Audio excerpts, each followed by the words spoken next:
जय हिंद साथियों, आपके अपने चैनल DGYCM एकेडमी पर आपका हार्दिक स्वागत है। साथियों, आज हम लोग अग्रवाल का जो अंशाल पेपर है जो 2025 में पूछे गए थे प्रश्न, उन्हीं को हल कर रहे हैं। तो यहाँ पर आज हम लोग सेट नंबर दूसरा देखेंगे।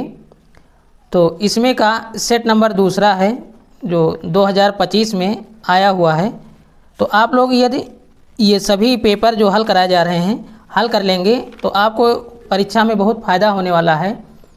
तो चलिए आज हम लोग हल करेंगे। सेट नंबर दूसरा है, सेट नंबर दूसरा है, इसका कोड है BW 2025। सेट नंबर दूसरा कोड है इसका BW। तो सबसे पहले हम लोग यहाँ पर हल करेंगे बहुविकल्पीय प्रश्न। जो बहुविकल्पीय प्रश्न होते हैं ये OMR शीट में भरने होते हैं।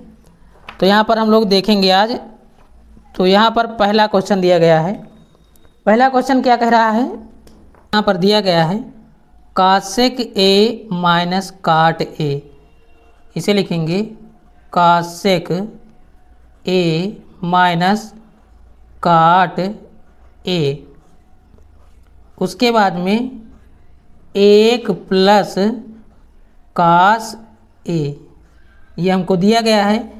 का मान ज्ञात कीजिए, हमको मान ज्ञात करना है।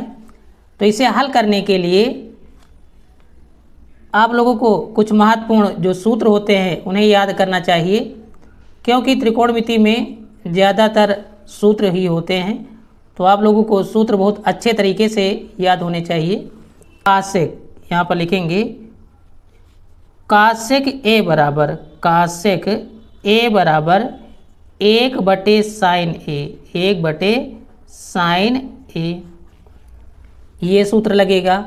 और इसके बाद में एक सूत्र होता है, यहाँ पर लिख देते हैं जो सूत्र लगेंगे।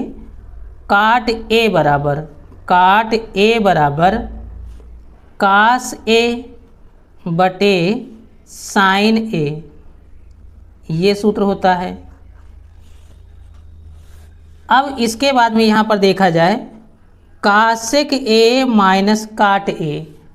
तो कासेक A को हम क्या लिख सकते हैं, 1/sin, यहाँ पर लिखेंगे 1/sin A माइनस काट A को लिख सकते हैं कास बटे साइन, इसे लिखेंगे कास A बटे साइन A। हमने इसे लिख दिया। इसी प्रकार से देखा जाए यहाँ पर तो क्या लिखा है, 1 प्लस कास A, यहाँ पर 1 प्लस कास A लिखा है। तो इसे इसी प्रकार से लिख देते हैं 1/sin माइनस कास A बटे साइन। अब यहाँ पर इसके बटे अगर हम 1 मान लेते हैं तो ऊपर देखा जाए एक ही जैसी संख्याएं हैं, इसका सूत्र बन जाएगा। जैसे अभी आप लोगों को नहीं समझ में आ रहा होगा। अब यहाँ पर देखते हैं sin A हर बराबर हैं तो लिखेंगे sin A।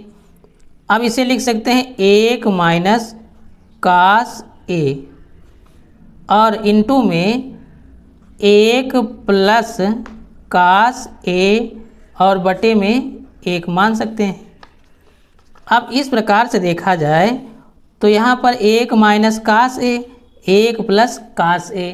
तो इसका सूत्र होता है A square minus B square बराबर A प्लस B और A माइनस B, एक सूत्र होता है ये।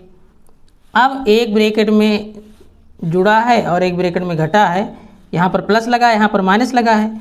तो इसे हम लिख सकते हैं 1 का स्क्वायर माइनस कास का स्क्वायर और बटे में साइन A, इसी प्रकार से लिख देंगे।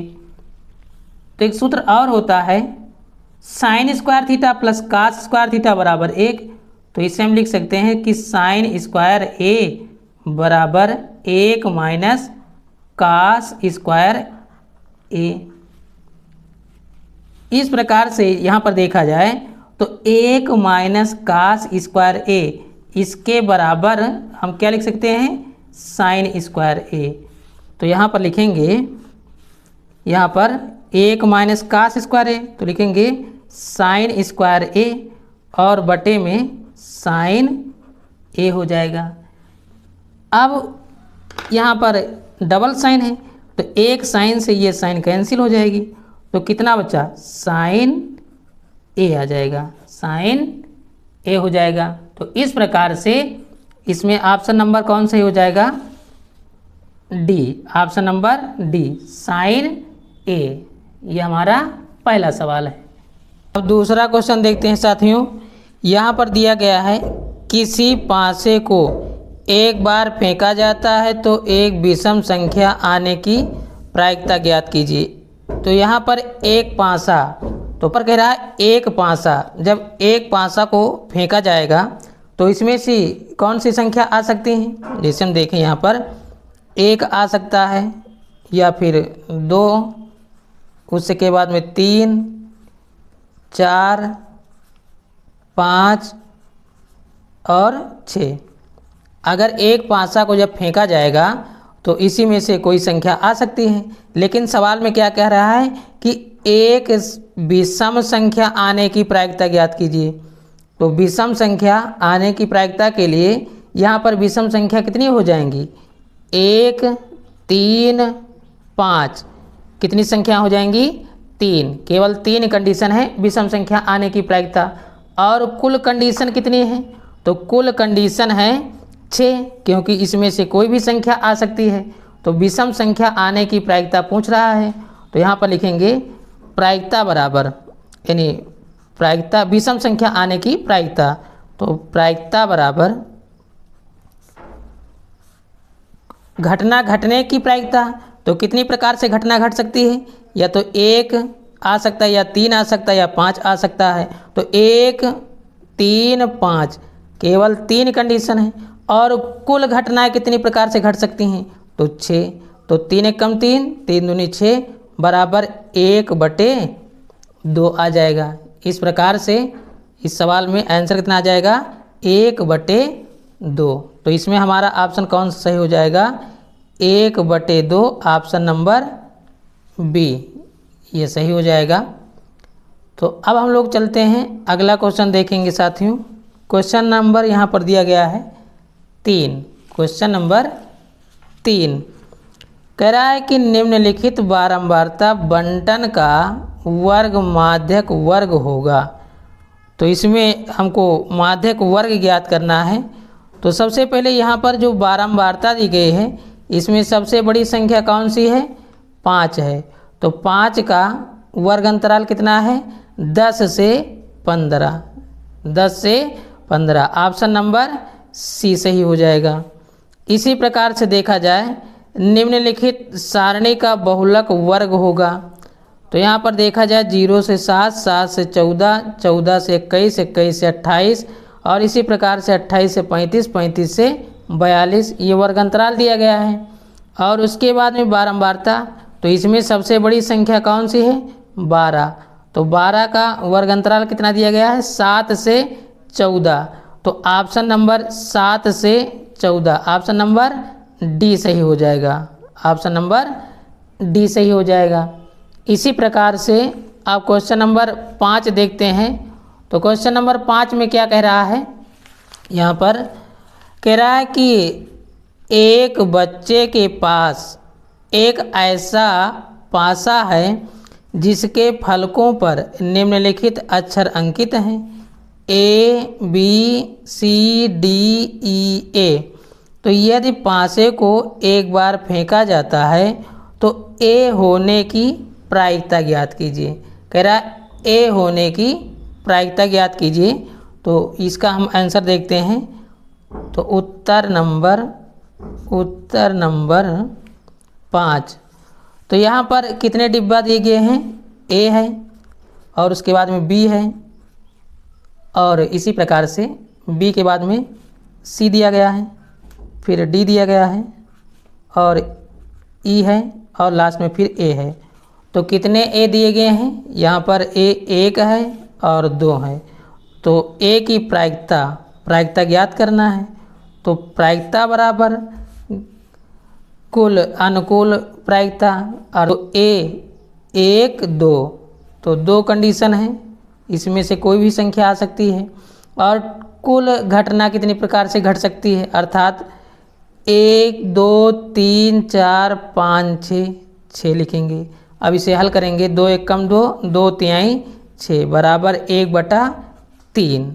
तो ऑप्शन नंबर इसमें कौन सा सही हो जाएगा, 1/3। तो 1/3 ऑप्शन नंबर बी सही हो जाएगा। अब क्वेश्चन नंबर 6 देखते हैं। यदि काट थीटा बराबर 8/15 तो साइन थीटा का मान होगा। हमको साइन थीटा का मान ज्ञात करना है। तो सबसे पहले यहाँ पर लिखेंगे 6 नंबर। हमको दिया गया है काट थीटा बराबर 8/15। तो हमको मान ज्ञात करना है, साइन थीटा का मान ज्ञात करना है।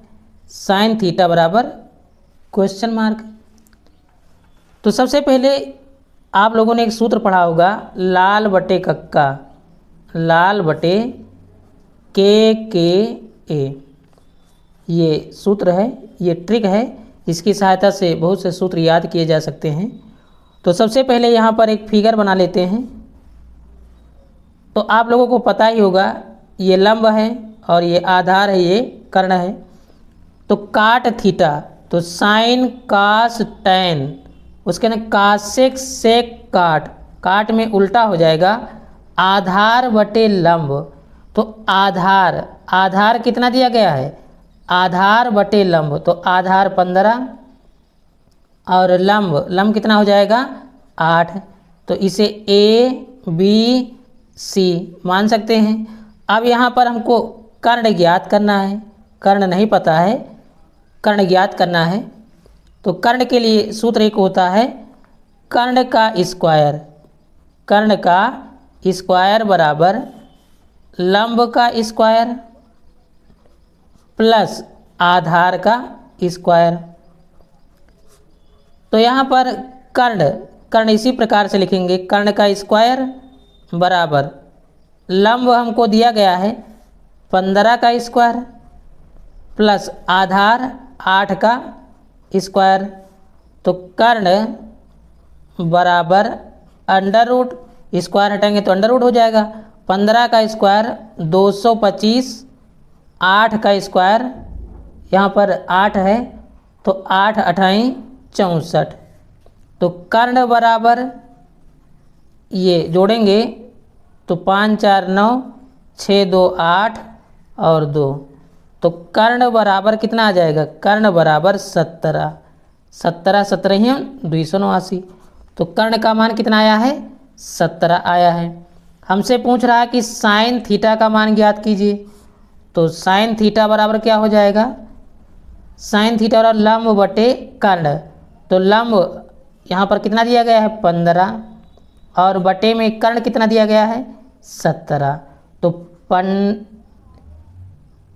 15/17 यही हमारा आंसर आ जाएगा। तो ऑप्शन नंबर देखते हैं इसमें कौन सा मिल रहा है, ऑप्शन नंबर सी 15/17। इस प्रकार से इस सवाल को हल किया गया है। अब क्वेश्चन नंबर 7 देखते हैं। तो यहाँ पर दिया गया है कासेक 60 अंश का मान ज्ञात कीजिए। तो कासेक 60 अंश का मान कितना होता है, तो यहाँ पर आप लोगों ने सूत्र जो मान होते हैं इन्हें याद किया होगा। यदि नहीं याद किया है तो आप लोग इसे याद कर लीजिए, क्योंकि एग्जाम में बहुत ज़रूरी होते हैं ये मान। तो इसका आंसर कौन सा सही हो जाएगा, ऑप्शन नंबर ए सही हो जाएगा, 2/√3 होता है। अब इसी प्रकार से अब क्वेश्चन नंबर 8 देखते हैं। यहाँ पर कह रहा है कासेक स्क्वायर थीटा बटे सेक स्क्वायर थीटा का मान ज्ञात कीजिए। तो चलिए इसे हल करते हैं। तो इसको यहाँ पर देखते हैं 8 नंबर लिखा है कासेक स्क्वायर थीटा बटे sec square theta, sec square theta. तो इसका मान ज्ञात करने के लिए यहाँ पर देखा जाए, अब कासेक स्क्वायर थीटा, तो अभी हम लोगों ने एक सूत्र पढ़ा था कि कासेक थीटा बराबर 1/sin थीटा, ये सूत्र होता है। तो सबसे पहले यहाँ पर लिखेंगे जो कासेक का सूत्र होता है 1/sin स्क्वायर लगा तो स्क्वायर लगा देंगे थीटा, और सेक स्क्वायर थीटा इसको हम लिख सकते हैं 1/cos स्क्वायर थीटा। अब बटे का बटे है, तो इसे हल करने के लिए यहाँ पर क्या करेंगे, सबसे पहले जो संख्या लिखी 1/sin स्क्वायर थीटा, इसे इसी प्रकार से लिखेंगे और गुणे का चिन्ह लगा देंगे, इसे पलट कर लिख देंगे तो कास स्क्वायर थीटा बटे में 1 हो जाएगा। अब इसका त्रियक गुणा करेंगे, यहाँ पर गुणा कर लेंगे तो कास स्क्वायर थीटा बटे साइन स्क्वायर थीटा। अब कास बटे साइन, साइन बटे कास टैन होता है, और कास बटे साइन क्या होता है, ये सूत्र हो जाएगा काट का, तो काट स्क्वायर थीटा यही आ जाएगा। तो इसमें ऑप्शन नंबर कौन सा सही हो जाएगा, ऑप्शन नंबर डी सही हो जाएगा, डी काट स्क्वायर थीटा। तो इसी प्रकार से आप लोग इसे हल कर सकते हैं। अब अगला सवाल देखते हैं। सवाल नंबर दिया गया, यदि HCF 35, 49 = 17 तो LCM 35, 49 होगा। तो जो ब्रैकेट में संख्या दी गई है, ब्रैकेट में 35 और 49, तो इसे पहले लिखेंगे जो 35 है पहली संख्या या प्रथम पद लिख सकते हैं, प्रथम पद बराबर 35, और 49 लिखा है, ये तो दूसरी संख्या है, या इसे हम लिख सकते हैं द्वितीय पद। क्या लिखेंगे, द्वितीय पद, द्वितीय पद बराबर 49, और उसके बाद में HCF 7 दिया गया है, तो HCF बराबर 7 है। LCM ज्ञात करना है, तो LCM बराबर क्वेश्चन मार्क। तो चलिए इसे हल करते हैं। तो सूत्र क्या होता है, प्रथम पद गुणे द्वितीय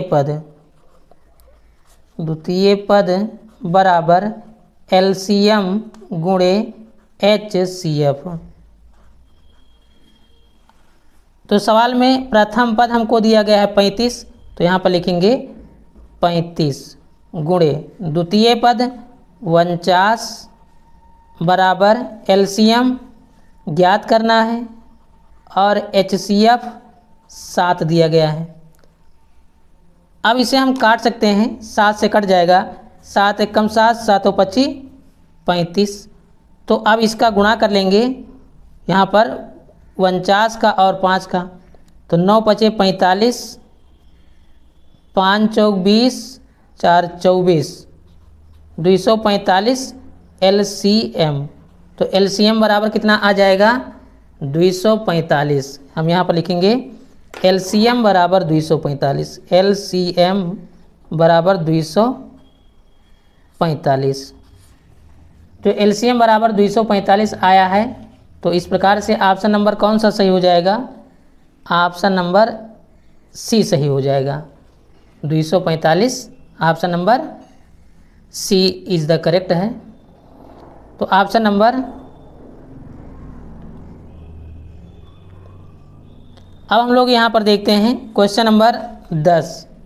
क्वेश्चन नंबर 10 कह रहा है, दो संख्याओं 306 और 657 का HCF होगा। तो इसका HCF ज्ञात करना है। तो चलिए इसे अब देखते हैं। यहाँ पर 10 नंबर, दो संख्याओं 306 और 657, तो 306 और 657 ये दिया गया है। तो पहले हम लिखेंगे यहाँ पर जो 306 है, इसे इस प्रकार से काट लेंगे 306 को। तो 2 से कटेगा तो 2 एक कम 2, 2 पंची 10 और 2 तिहाई 6। फिर 3 से, तीनों पची 15, 3 एक कम 3। फिर 3 से, 3 एक कम 3, 3 सते 21। फिर 17 से, 17 एक कम 17 कट जाएगा। इसी प्रकार से 657, 657 इसे हम काटेंगे तो ये किससे कट जाएगा, 657। अगर हम 3 से इसे काटें, 3 से, 3 दूनी 6 और 3 एक कम 3, 3 नवा 27। फिर 3 से कट जाएगा, 3 सते 21, 3 त्रिका 9। फिर 73 से कटेगा, 73 एक कम 73। अब 306 को हम लिख सकते हैं 306 बराबर 2 गुणे 3 गुणे 3 गुणे 17 और 657 इसे हम लिखेंगे 3 गुणे 3 गुणे 73। अब HCF ज्ञात करना है। तो HCF में क्या होता है, जो सभी में मिले अर्थात जो सभी संख्याओं में कॉमन हो वही HCF हो जाता है। तो इसमें कॉमन क्या मिल रहा है सभी संख्याओं में, तो यहाँ पर 3 है, यहाँ पर 3 है, 3 लिखेंगे। उसके बाद में यहाँ पर 3 है, यहाँ पर 3 है, फिर 3 लिखेंगे। अब यहाँ 17 है, यहाँ पर 73 है, तो ये नहीं मिल रहा है, तो लिखेंगे 3 त्रिका 9। तो HCF बराबर 9 आ जाएगा। तो 10 का ऑप्शन नंबर कौन सही हो जाएगा इसमें, तो ऑप्शन नंबर इसमें बी सही हो जाएगा। ऑप्शन बी करेक्ट है। अब हम लोग 11 नंबर देखते हैं। दो संख्याओं के LCM एवं HCF क्रमशः 168 तथा 6 हैं।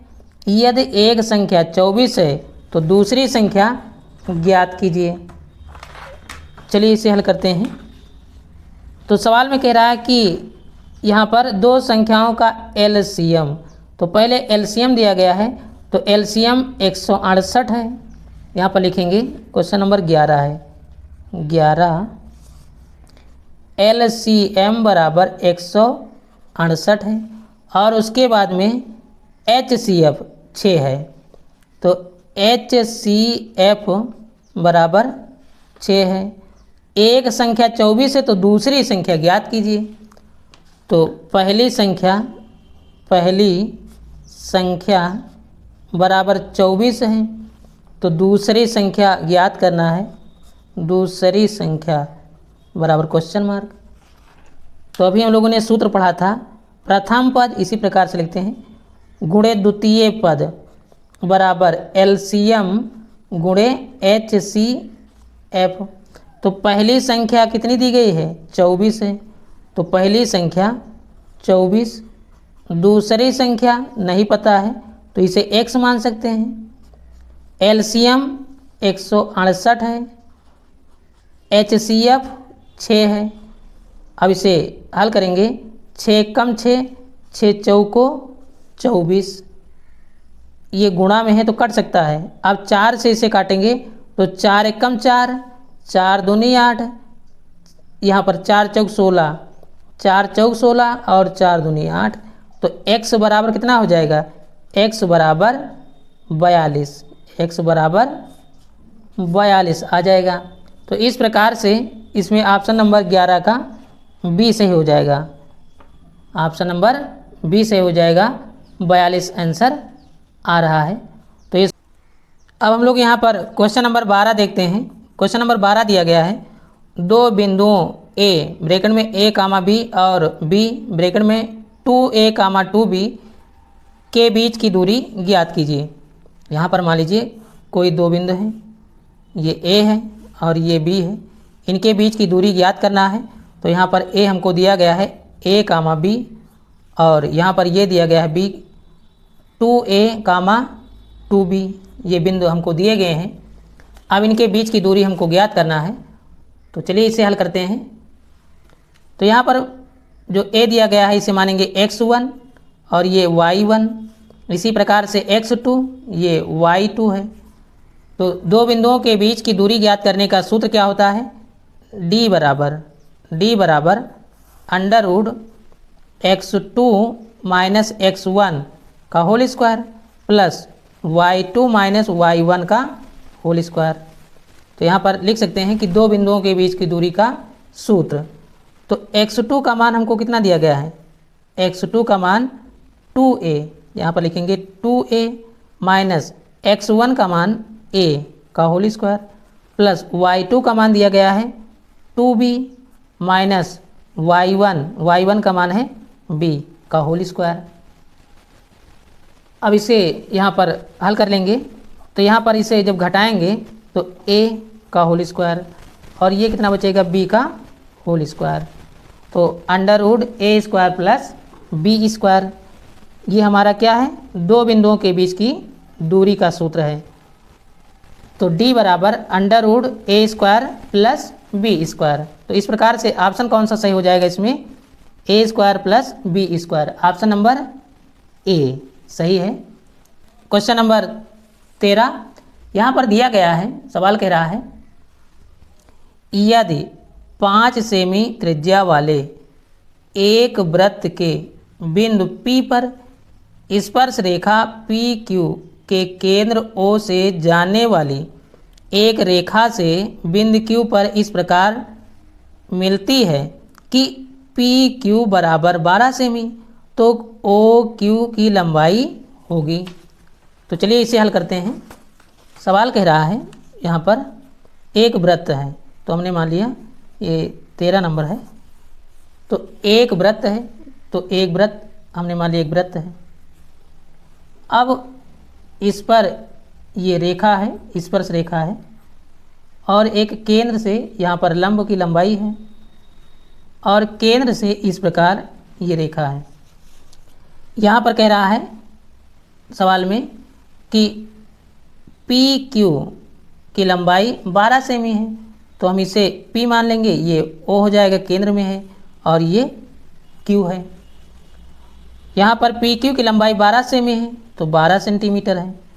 और उसके बाद में यहाँ पर हमको दिया गया है यदि 5 सेमी त्रिज्या कितनी है, 5 सेमी है, त्रिज्या बराबर 5 सेंटीमीटर है। तो यहाँ पर देखा जाए ये 90 अंश का बन जाएगा, यहाँ पर ये 90 अंश का कोण हो जाएगा।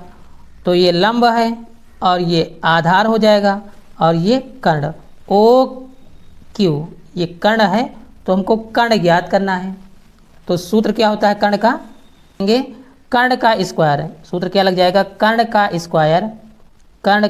स्क्वायर बराबर लंब का स्क्वायर प्लस आधार का स्क्वायर, यही सूत्र लग जाएगा। तो यहाँ पर कर्ण कितना दिया गया है, OQ का स्क्वायर बराबर लंब दिया गया OP का स्क्वायर प्लस आधार PQ का स्क्वायर।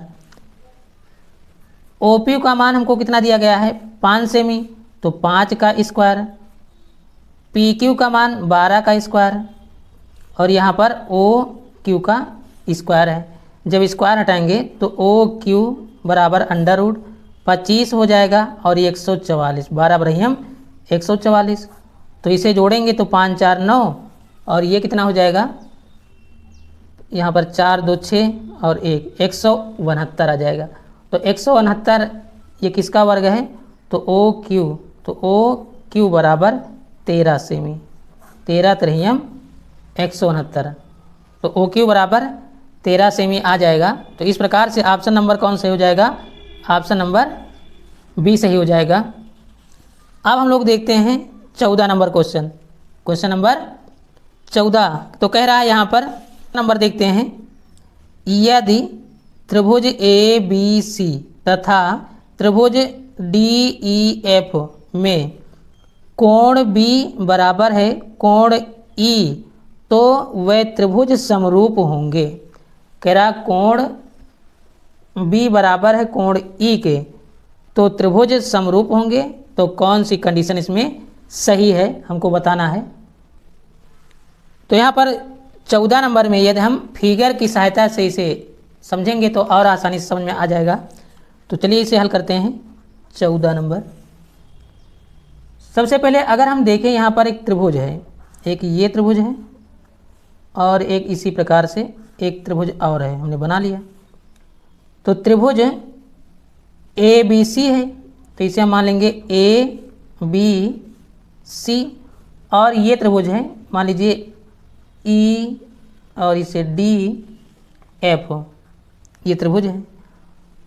तो इस त्रिभुज में यहाँ पर देखा जाए, त्रिभुज ए बी सी तथा त्रिभुज डी ई एफ में जो त्रिभुज दिया गया है ए बी सी और उसके बाद में डी ई एफ में कह रहा है कि कोण बी बराबर है कोण ई के।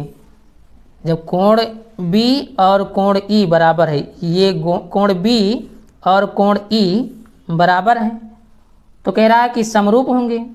तो जब समरूप होंगे तो यहाँ पर हम लिख सकते हैं, क्या लिखेंगे, त्रिभुज ए बी सी तथा त्रिभुज डी ई एफ समरूप होंगे। तो जब समरूप होंगे तो हम यहाँ पर क्या लिख सकते हैं, यदि अगर देखा जाए, यदि तो ए बी बटे डी ई, यहाँ पर ए बी और डी यहाँ पर ई है, डी ई, ये दोनों भुजाएं बराबर होंगी, अनुपात में इनका अनुपात बराबर होगा।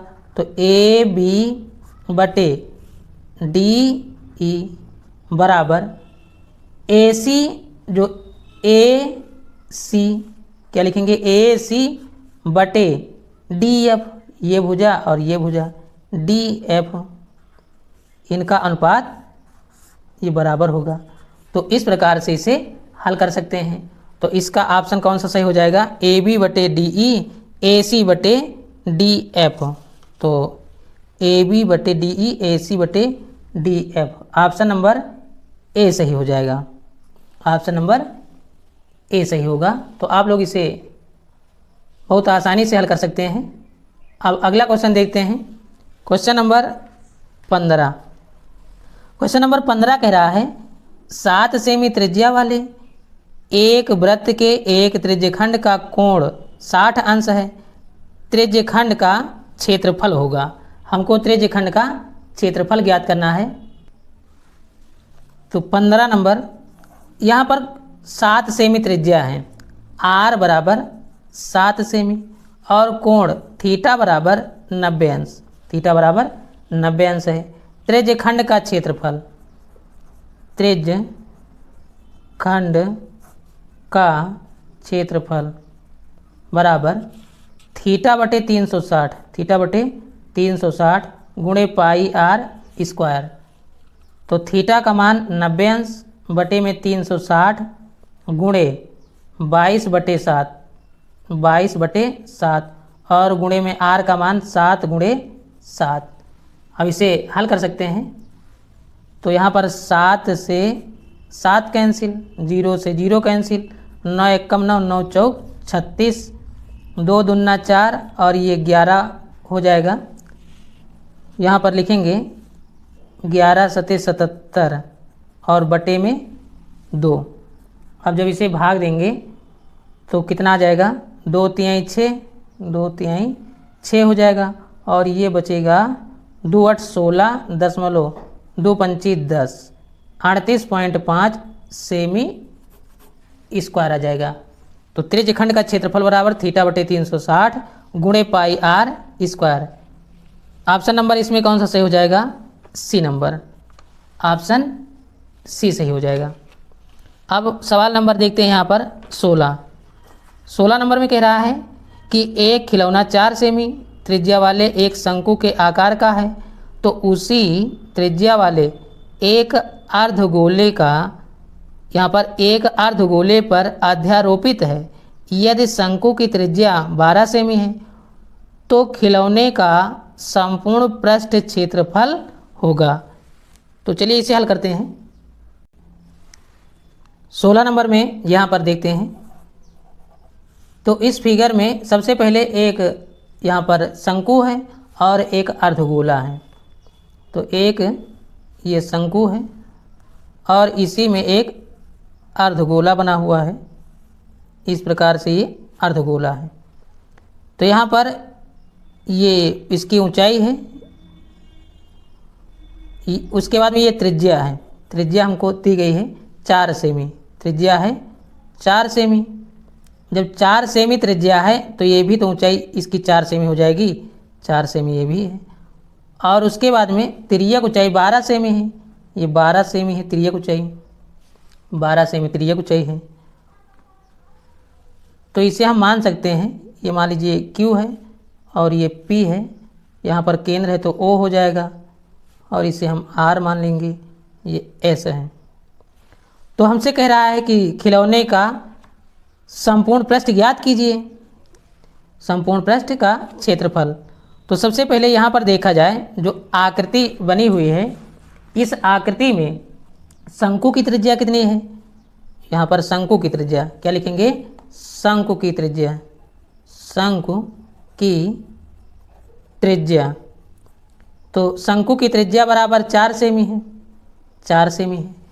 और उसके बाद में शंकु की तिर्यक ऊंचाई, जो शंकु की तिर्यक ऊंचाई है, शंकु की तिर्यक ऊंचाई, तिर्यक ऊंचाई, इसे स्मॉल l से लिखते हैं। तो तिर्यक ऊंचाई 12 सेमी है। अब जो अर्धगोले की त्रिज्या है और शंकु की त्रिज्या है, दोनों बराबर हैं। यहाँ पर देखा जाए तो ये शंकु है और जो यहाँ पर अर्धगोला है, तो दोनों की त्रिज्याएं क्या हैं, बराबर हैं। अब हमको ज्ञात करना है खिलौने का संपूर्ण पृष्ठीय क्षेत्रफल। तो इसे हल करते हैं। तो लिखेंगे यहाँ पर खिलौने का संपूर्ण पृष्ठ। तो इसमें कितनी आकृति बन रही है, 2 आकृति बन रही है, शंकु का वक्र पृष्ठ और उसके बाद में अर्धगोले का वक्र पृष्ठ। तो शंकु का वक्र पृष्ठ क्या होता है, पाई आर एल प्लस अर्धगोले का वक्र पृष्ठ 2 पाई आर स्क्वायर।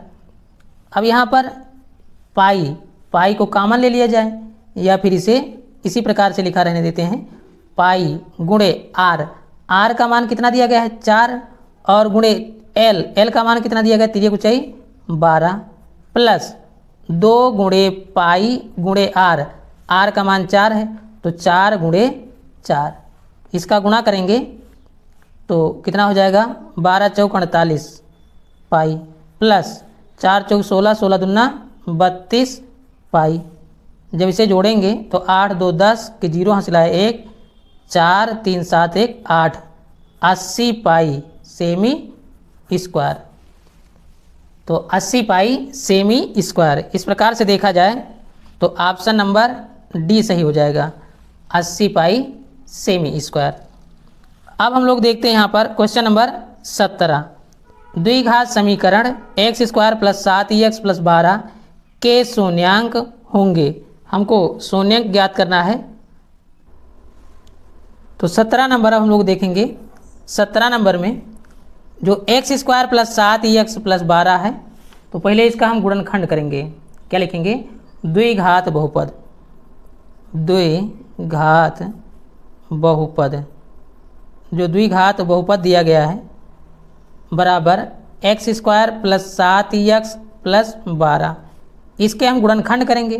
तो x स्क्वायर प्लस का 4x प्लस का 3x प्लस 12, x कामन तो x प्लस 4 प्लस 3 कामन तो x प्लस 4, तो x प्लस 3 हो जाएगा।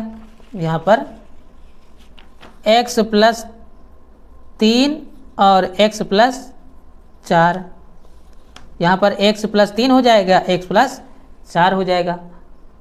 अब इसे हल करने के लिए यहाँ पर कह रहा है शून्य ज्ञात करना है। तो शून्यकों के लिए जो होता है यहाँ पर शून्यक के लिए जब शून्य ज्ञात करना है तो x + 3 और x + 4 बराबर 0 हो जाएगा। यहाँ पर देखा जाए x + 3 बराबर 0 है तो x बराबर -3 हो जाएगा, और x + 4 बराबर 0 है तो x बराबर -4 हो जाएगा। इस प्रकार से इसे हल कर सकते हैं। तो शून्य की संख्या हमको ज्ञात करना है तो x बराबर कितना हो जाएगा, -3 और -4। तो शून्य के बराबर -3 और -4। तो ऑप्शन नंबर इसमें कौन सा सही हो जाएगा, 17 में। तो 17 का ऑप्शन नंबर देखते हैं, -3 और 4। ऑप्शन नंबर ए सही हो जाएगा। ऑप्शन नंबर ए, यहाँ पर माइनस का यहाँ पर 4 है और माइनस का 3 है। तो आप लोग इसे बहुत आसानी से देख सकते हैं। तो चलिए अब अगला क्वेश्चन देखते हैं। क्वेश्चन नंबर 18, जो क्वेश्चन नंबर 18 दिया गया है, कह रहा कि रैखिक समीकरण युग्म x + y बराबर 14 और x - y बराबर 2। तो हल करके x और y का मान बताना है। तो लिखेंगे यहाँ पर 18 नंबर, x + y बराबर 14 समीकरण नंबर 1, और x - y बराबर 4, यहाँ पर 2 दिया गया है, 2 समीकरण नंबर 2 है। तो y से y कैंसिल, तो 2x बराबर 16, 2 × 2 = 2 × 8 = 16। तो x बराबर 8 आ जाएगा। x का मान 8 आया है। अब यही x का मान समीकरण 1 में रख देंगे। तो x का मान समीकरण 1 में रखने पर, जब 1 में रखेंगे तो यहाँ पर 8 + y बराबर 14, तो y बराबर कितना हो जाएगा, घटा देंगे तो 6 बचेगा। तो x बराबर 8, y बराबर 6। ऑप्शन नंबर इसमें कौन सा सही हो जाएगा, x बराबर 8, y बराबर 6। ऑप्शन नंबर बी सही हो जाएगा। क्वेश्चन नंबर अब देखते हैं साथियों, यहाँ पर 19 नंबर। 19 नंबर कह रहा है, यदि द्विघात समीकरण kx² + 2 √6x + 3 बराबर 0 के मूल समान है तो k का मान होगा। हमको k का मान ज्ञात करना है। तो 19 नंबर में हम लोग यहाँ पर देखते हैं, यहाँ पर चलिए 19 नंबर अब 19 नंबर हल करेंगे। तो 19 नंबर में kx² + 2 √6x + 3 बराबर 0 है। तो a बराबर k है, और b बराबर 2 √6 है, और c बराबर 3 है। इस प्रकार से जो मान दिया गया है हमने मान को लिख लिया। अब कह रहा मूल समान है तो k का मान ज्ञात कीजिए। तो विविधकर का सूत्र लगेगा इसमें, d बराबर b² - 4ac। जब मूल समान है, हम यहाँ पर क्या लिखेंगे, जब मूल समान है तो सूत्र क्या हो जाएगा, d बराबर b² - 4ac। तो लिखेंगे यहाँ पर, चूँकि द्विघात समीकरण के मूल समान है, जब मूल समान है तो b² - 4ac बराबर 0 हो जाएगा। तो b का मान कितना दिया गया है, 2 √6 का होल स्क्वायर, -4 × a का मान है k, और c का मान है यहाँ पर गुणे में 3 बराबर 0। इसका गुणा करेंगे, 2 दूना 4 और 6 बाहर आएगा, तो 6 चौको 24 -4 3 12 के बराबर 0 हो जाएगा। अब इसे हल करने के लिए 24 को बराबर के उस पार ले जाएंगे, तो -12 के बराबर -24, माइनस से माइनस कैंसिल, 12 × 12 12 दूना 24। तो k बराबर कितना आ जाएगा, k बराबर 2। तो k बराबर 2 हो जाएगा। तो इस प्रकार से 19 का ऑप्शन नंबर कौन सही हो जाएगा, 19 में ऑप्शन नंबर ए सही हो जाएगा। नहीं सॉरी, गलत हो गया, यहाँ पर सी सही हो जाएगा। ऑप्शन नंबर सी सही होगा, क्योंकि यहाँ पर k बराबर 2 आ रहा है और उसमें k बराबर -2 दिया गया है। तो आप लोग ध्यान दीजिए, ऑप्शन नंबर इसका सही हो जाएगा सी।